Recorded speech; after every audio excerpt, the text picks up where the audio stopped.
24 heures plus tôt, l'air de cet endroit était irrespirable, même aux passants. Grâce à la célébration de la journée mondiale du nettoyage, ce viaduc de Dembé dans le 7e arrondissement de N'Djamena s'est refait une beauté. Le lieu est très insalubre, les gens défèquent, que les gens pissent. Il y a une odeur très nauséabonde.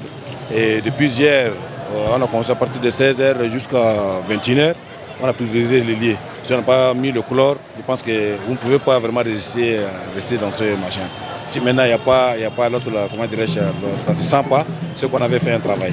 L'état du viaduc de Dembé d'il y a 24 heures résume bien l'insalubrité dans laquelle se trouve la capitale. Dans les marchés, les commerçants sont dans certains cas responsables de cette situation. Et je demande la diligence de nos commerçants que quand ils utilisent les lieux, qu'ils laissent au moins propres. Parce que quand ils viennent le matin, c'est nettoyé. Et c'est nettoyé par les femmes balayeuses. Donc il faudrait qu'eux aussi ils apportent leur contribution. Nous devons faire de notre ville une ville propre.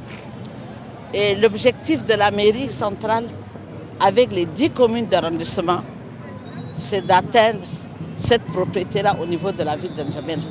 La question de la propriété environnementale ne concerne pas seulement la ville de N'Djamena. Sur le plan national, la situation est identique ou pire. Le Premier ministre de transition en fait mention.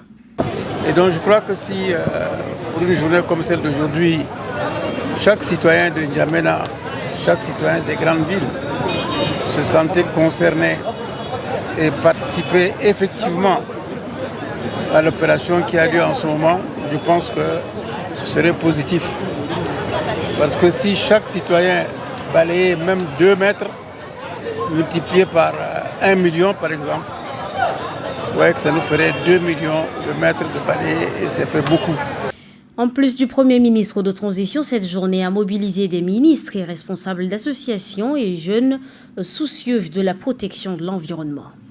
Il y a d'autres pays qui vivent en l'aise. Quand on parle de démocratie, on doit laisser la liberté à ce pays-là de décider ce qu'il doit faire. Mais chez nous ici, c'est d'autres pays qui décident à notre place. Donc il n'y a pas de démocratie chez nous. Il y a la démocratie un peu, et on a la liberté quand même d'expression, mais pas totalement comme il se doit. Mais si nous voulons exactement comme le nom indique de la démocratie, le peuple doit exprimer ses besoins. Le peuple doit dire ce qui ne marche pas. Mais au Tchad ici, quand on dit la vérité, ça devient autre chose. Ici au Tchad, on entend parler de la démocratie. Mais certes, en pratique, nous ne voyons pas cette démocratie. C'est une démocratie masquée. Elle n'est pas tellement libre comme il le faut. Nous voyons d'ailleurs, pratiquement quand nous essayons de voir voilà, certaines personnes véhiculées, il y a des chômeurs comme nous, supposons, qui ont des diplômes, mais nous n'avons pas l'accès à la fonction publique. Mais certains ont l'accès, ils n'ont pas étudié, mais ils ont l'accès déjà à la fonction publique et ils sont dans les voitures roulent tranquillement. Et cette démocratie est masquée, je ne peux pas dire que c'est une dictature parce que la liberté elle est là, c'est vrai, mais certes qu'il n'y a pas la pratique de la démocratie réelle au Tchad. Le Tchad, du point de vue de fonctionnement, moi je trouve que c'est bien.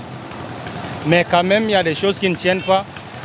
Et ce qui ne tient pas, ça ne peut pas changer en un jour, quoi. Ça change toujours au fil du temps.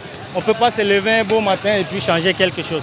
Le changement, c'est pas à pas. Dans le contexte actuel, est-ce que réellement on peut parler de la démocratie? Bon, vu que même le président du Conseil de transition a déjà supprimé comment on appelle, la Constitution, donc d'après le DENI, les choses sont en train d'être allées en cours pour mettre les choses en place, mais réellement, nous ne sommes pas encore un pays démocratique actuellement. 3 jours durant, les ministres de la Santé venus du Soudan du Sud, de la Somalie, de la Guinée et du Tchad vont examiner minutieusement les différentes demandes d'introduction de des vaccins, notamment antipneumococciques, conjugués et rotavirus, en abordant les coûts et les sources de financement, l'infrastructure d'approvisionnement et des livraisons de vaccins. Le pays s'est engagé à élaborer ce plan d'introduction de vaccins et relever les défis de renforcement de la vaccination de routine, a laissé entendre le secrétaire général du ministère de la Santé. Le pays s'est attelé activement, avec l'appui de ses partenaires aussi bien techniques que financiers, pour cette double introduction du vaccin PCV et le vaccin anti-rotavirus dans la vaccination de routine. Ces vaccins sont d'une importance capitale dans la protection de la santé des jeunes enfants.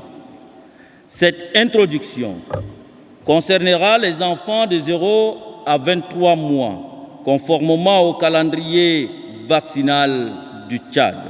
Le représentant de l'Organisation mondiale de la santé du Tchad, Dr Jean Bosco Ndiokubayo, de dire que son institution a recommandé que ces vaccins soient intégrés dans tous les programmes nationaux de vaccination, en particulier dans les pays ayant des taux élevés de mortalité dus à ces désinfections.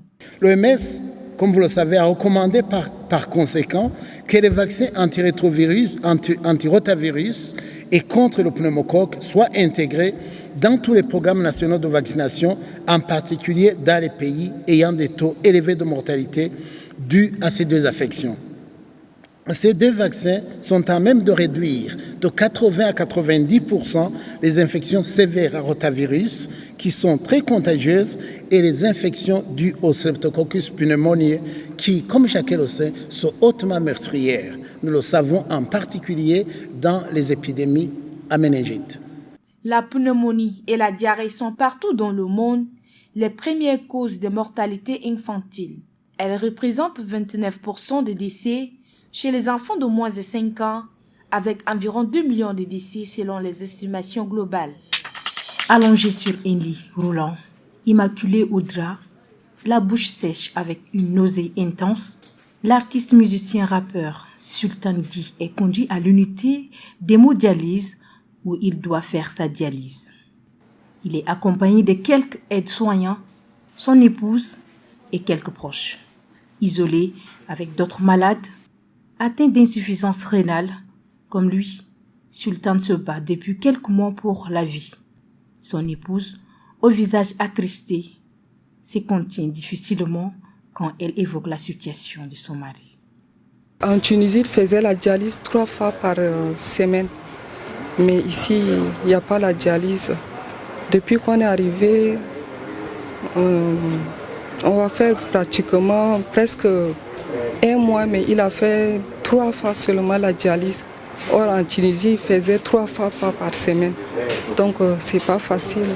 L'artiste, malgré sa situation difficile, bien qu'abattu par la maladie, notamment double fracture de la jambe, compliqué des sauts d'arthrose, traité par fixation externe, hypertendu, avec une insuffisance rénale chronique et une hépatite B, sous traitement Enebra, selon le rapport médical du médecin, garde son moral d'acier comme il a été il y a quelque temps avant cet accident de voie publique. Sur son lit, sous la dialyse, d'une voix qui donne des commisérations, il explique sa situation et appelle à l'aide pour une greffe de rein car sa carrière est menacée. Après des complications post-opératoires, ma jambe s'est infectée, donc ce qui a fait que ça a compliqué les choses depuis 2 ans et jusqu'à ce que je sois déclaré atteint d'une insuffisance rénale maintenant depuis février. Et je suis sous dialyse depuis février. Ouais. Sultan Guy a connu un accident le 15 juin 2021. 6 mois après son évacuation sur instruction des plus hautes autorités, il est rentré au pays pour un soin sous dialyse. Mais faute de machines, depuis plus d'1 mois, il n'est dialysé qu'une seule fois, alors que cela doit se faire 3 fois par semaine. La cour est inondée jusqu'au grand portail au lycée Assalam Arabe, situé dans le 5e arrondissement. Dans cet établissement, les salles de classe et les bureaux sont tous indispensables, du moins pour la rentrée administrative fixée au 15 septembre. En revanche, au collège d'enseignement général d'Abénon, l'on s'active.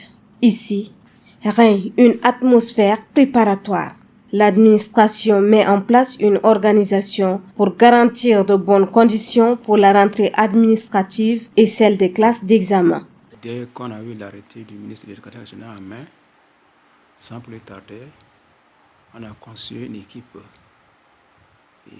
qui a monté l'emploi du temps, qui est presque fini. Ne serait-ce qu'écrire le nom de professeur et distribuer.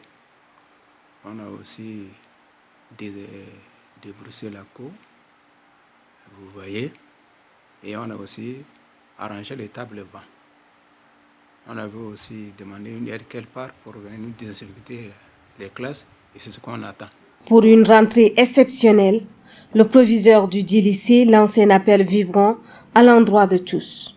Je lance ce même cri-là à tous les partenaires de l'éducation, les ONG, qu'ils nous volent au secours. Ces poches d'eau-là. Malheureusement, ces ONG au Tchad-là, ils volent rarement le secours aux établissements qui demandent. Je lance un appel encore envers eux, qu'ils viennent en aide. Il y a des filles qui se donnent la volonté, mais elles ont des difficultés. Mais qu'ils viennent les parrainer. Au Tchad, les établissements d'enseignement public sont souvent confrontés à d'énormes difficultés, notamment à chaque rentrée scolaire. Cet homme que voici, c'est Lazare, père de 7 enfants, dont 5 inscrits dans des écoles privées. Pour ce quarantenaire, cette rentrée s'annonce particulièrement difficile. Pour la préparation, nous savons très bien que ce serait très difficile parfois pour joindre tous les débuts. Le problème est que l'école publique n'est pas partout dans le quartier et ça ne permet pas ce que nous puissions amener les enfants dans une école publique pour que le taux d'inscription là nous favorise. Donc vu l'état de la circulation, on est obligé de voir dans des écoles privées qui sont tout proches pour que nos enfants soient aussi sécurisés. Après évaluation, le budget monte à 500 000 francs CFA, une somme exorbitante pour son salaire de maçon. La rentrée est prévue pour la semaine prochaine. Cependant, Lazare n'a rien acheté comme fourniture scolaire pour ses enfants, faute des moyens financiers. Et le regard des enfants se tourne vers lui. Même mon enfant, hier soir, il m'a déjà informé, il me dit que d'ici une semaine, ils vont commencer déjà au collège Agora. Et les fournitures ne sont pas encore prêtes. C'est par rapport à ça qu'il m'a rappelé hier, il me dit que papa, je voudrais déjà partir. Et si c'était déjà prêt, il allait voir ça, il ne m'allait pas me poser la question. Donc maintenant, je suis en train de me battre parce qu'il m'a déjà signalé au courant de cette semaine ou la semaine prochaine. S'il y aura quelque chose, c'est en ce moment que je vais les disposer, sinon c'est pas facile. Donc, actuellement, c'est pas facile. Comme on est aussi de débrouillard, même si tu es un fonctionnaire, à pareil moment, c'est difficile. Donc maintenant, parfois, ça nous désorganise un peu dans nos foyers pour préparer la rentrée et également prendre la famille en charge. On n'arrive pas parfois à joindre tous les débuts, mais on fait avec. Au Tchad, la rentrée scolaire se fait sur différentes dates, soit le 15 et 25 de ce mois pour certaines écoles, soit le 3 octobre pour d'autres. Pour cela, une préparation se fait en amont pour accompagner les enfants. Ce n'est pas seulement chez Lazare que la situation est difficile. Plusieurs familles tchadiennes vivent dans la même précarité. Avec l'augmentation des frais d'inscription dans les écoles privées cette année, plusieurs parents ont du mal à joindre les deux bouts.